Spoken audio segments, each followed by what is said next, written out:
नमस्कार विद्यार्थी मित्रांनो, राज्यशास्त्र हा विषय आपण आता समजून घेऊया। राज्यशास्त्राचं पहिलं प्रकरण आहे संविधानाची वाटचाल। आजपर्यंत राज्यशास्त्र या विषयामध्ये आपण स्थानिक स्वराज्य संस्थांपासून वेगवेगळ्या विषयांच्या संदर्भामध्ये माहिती करून घेतली। मग आपले अधिकार, आपली कर्तव्य काय आहेत, घटनेची निर्मिती कशी झाली, ती घटना निर्मितीसाठी कोणी कोणी आपलं योगदान दिलं, या सगळ्याचा विचार आपण त्या ठिकाणी अनेक वर्ष केलेला आहे। भारत स्वातंत्र्य झाल्यानंतर 26 जानेवारी 1950 पासून संविधानानुसार राज्यकारभारास सुरुवात झाली।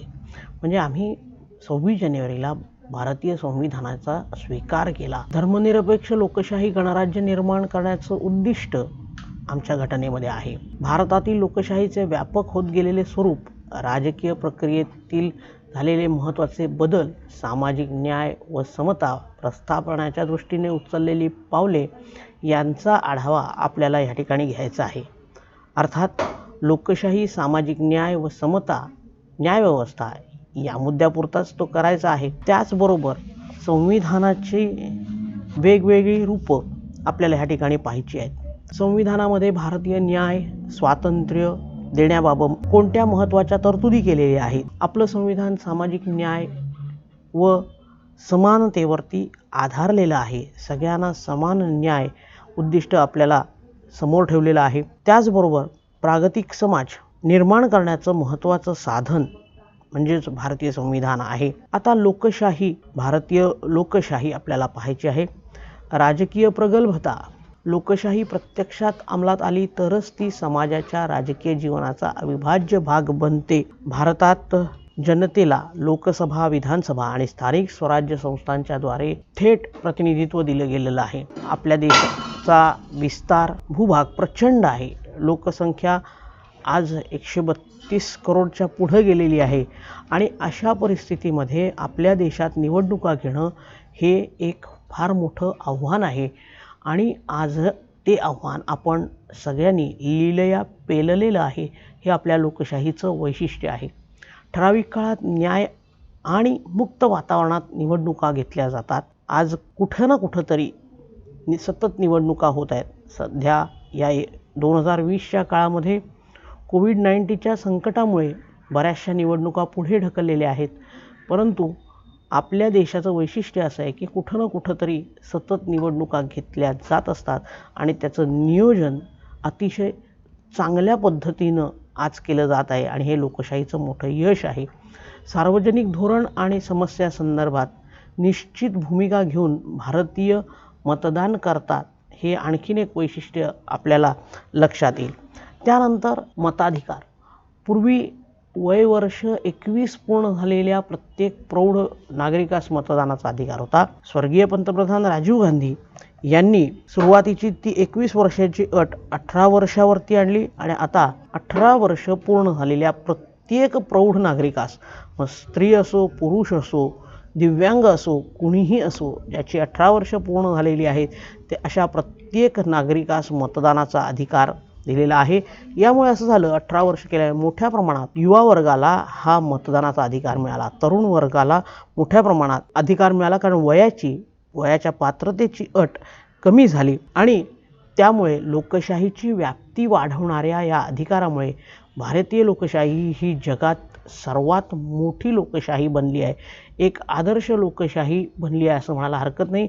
आज जग हे मान्य करते की भारतासारखी लोकशाहीची पद्धत इतरत्र कुठेही नाही। त्यानंतर आपल्याला पाहायचं आहे की लोकशाहीचं विकेंद्रीकरण।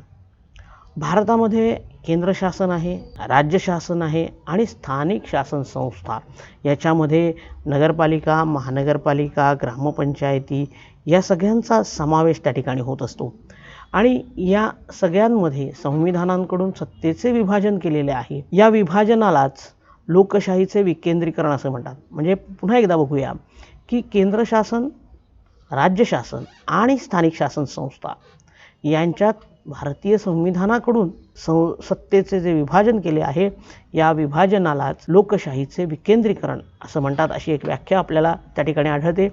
आणि विकेंद्रीकरणामुळे काय काय फायदे होतात, तर विकेंद्रीकरणामुळे सत्तेच्या गैरकारभाराला आळा बसतो।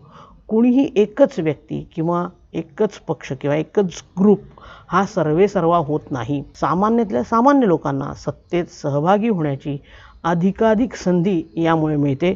संविधानाच्या मार्गदर्शक तत्वात नमूद केल्याप्रमाणे स्थानिक पातळीवर शासन संस्थांना पुरेसे अधिकार दिलेले आहेत. त्यामुळे कोणतीही शासन व्यवस्था म्हणजे केंद्र शासन असेल, राज्य शासन असेल किंवा स्थानिक शासन संस्था असेल, एकमेकांच्या अधिकारामध्ये उगाचच ढवळाढवळ करत नाहीत किंवा त्यांना तसं ते करता येत नाहीत. 73 व 74व्या घटनादुरुस्तीमुळे स्थानिक शासन संस्थांना संविधानाची मान्यता मिळून त्यांच्या अधिकारामध्ये मोठ्या प्रमाणामध्ये वाढ झालेली आपल्याला दिसून येते. त्यानंतर आपल्याला सगळ्यांना बघायचा आहे तो आहे माहितीचा अधिकार. याच्यामध्ये RTI 2005. आता माहितीचा अधिकार म्हणजे शासनाच्या कारभारामध्ये पारदर्शकता आणि उत्तरदायित्व ही सुशासनाची 2 वैशिष्ट्ये आहेत. ती प्रत्यक्षात यावी किंवा प्रत्यक्षात आणण्यासाठी भारतीय नागरिकांना हा माहितीचा अधिकार दिलेला आहे. त्याच्यामुळे काय झालंय तर शासनाच्या कामातील गोपनीयता कमी होऊन त्यांचे व्यवहार अधिकाधिक खुले आणि पारदर्शक होण्यास मदत झाली. शासन व जनता यांच्यामध्ये सुसंवाद सुरू झाला किंवा तो व्हावा आणि त्यातलं अंतर कमी व्हावं, परस्पर विश्वास वाढावा, यासाठी हा माहितीचा अधिकार आपल्याला खूप उपयुक्त आहे. आणि भारताचे लोकशाहीकरण व्हावे म्हणून स्वातंत्र्योत्तर काळामध्ये अनेक सुधारणा केल्या. 2000 पर्यंत या सुधारणा देताना नागरिकांकडे लाभार्थी म्हणूनच पाहिलं गेलेलं होतं, परंतु आज या अधिकारामुळे अनेक गोष्टी आपल्याला साध्य होताना दिसत आहेत. नंतर म्हणजे 2000 नंतर ज्या सुधारणा झाल्या त्यामध्ये नागरिकांचे हक्क तर आहेतच, ते हक्क नवीन दृष्टिकोनातून स्वीकारले गेले. या नवीन दृष्टिकोनामुळे माहितीचा, शिक्षणाचा, अन्न सुरक्षेचा हक्क हा नागरिकांचा मूलभूत हक्क आहे, महत्त्वाचा हक्क आहे असं मानलं गेलं. आणि हक्काधिकारित दृष्टिकोनामुळे भारतीय लोकशाही बळकट झालेली आहे. आता संविधानाचे उद्दिष्ट म्हणजे सामाजिक न्याय व समता, भारतामध्ये सर्वांना समान न्याय, सर्व समावेशक समता असावी असा एक विचार संविधानामध्ये ठेवलेला आहे. सामाजिक न्याय व समता या मूल्यांवर आधारित समाज निर्माण करणे हे आपल्या संविधानाचं फार मोठं उद्दिष्ट आहे. सामाजिक न्याय व समानता ह्या 2 शब्द अत्यंत महत्त्वाचे आहेत. आणि मग हे उद्दिष्ट साध्य करण्यासाठी शासन व समाज या दोघांनीही प्रयत्न करणं आवश्यक आहे. एकट्या कोणीही प्रयत्न करून होणार नाही. आता सामाजिक न्याय प्रस्थापणे म्हणजे काय तर व्यक्तीवरील अन्याय दूर करून सगळ्यांना विकासाची समान संधी उपलब्ध करून देणे. भारतातल्या प्रत्येक व्यक्तीला आपल्या स्वतःच्या विकासाची संधी समानरित्या उपलब्ध आज करून दिलेली आहे. सामाजिक संघर्ष कमी करण्यासाठी जे जे प्रयत्न झाले ते प्रयत्न आपल्याला या ठिकाणी बघायचे आहेत. राखीव जागांचं धोरण, अनुसूचित जाती आणि जमातींसाठी शिक्षण आणि सरकारी नोकरी यामध्ये राखीव जागा ठेवण्यात आलेल्या आहेत.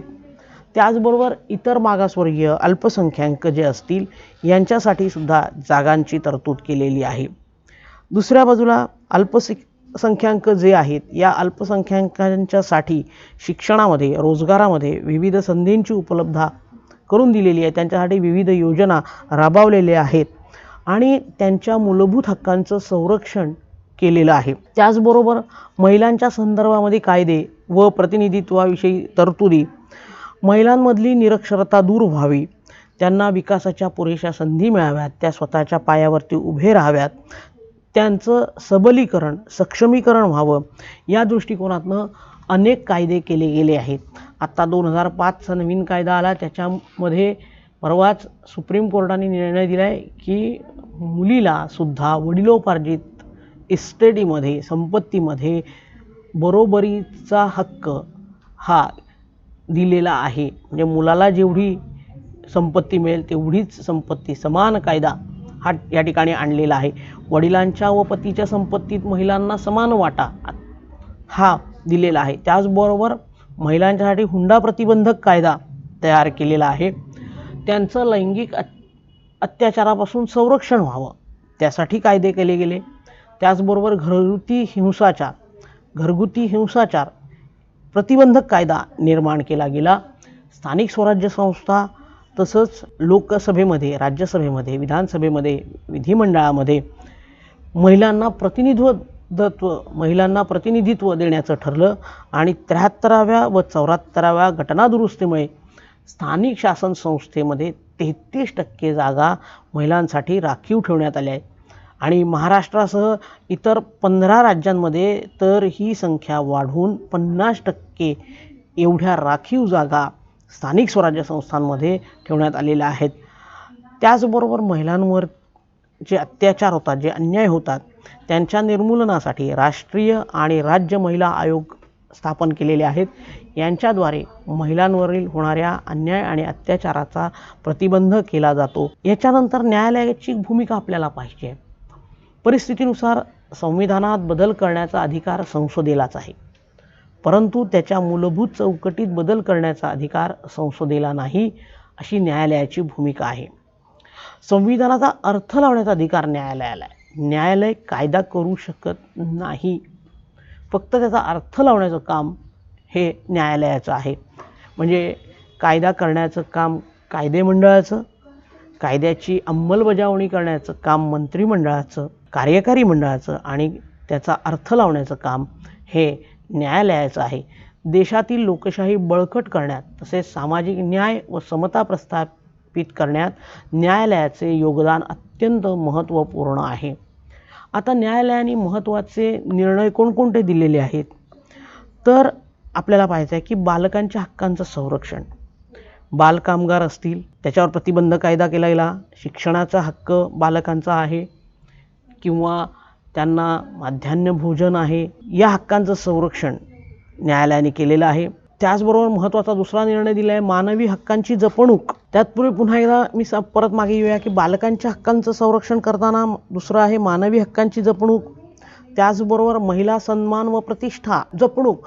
मी तर म्हणेन महिला सन्मान प्रतिष्ठा आहेत, पण न्यायालय म्हणतं प्रत्येक मानवाचा सन्मान केला गेला पाहिजे, प्रत्येक मानवाच्या प्रतिष्ठेची जपणूक झाली पाहिजे.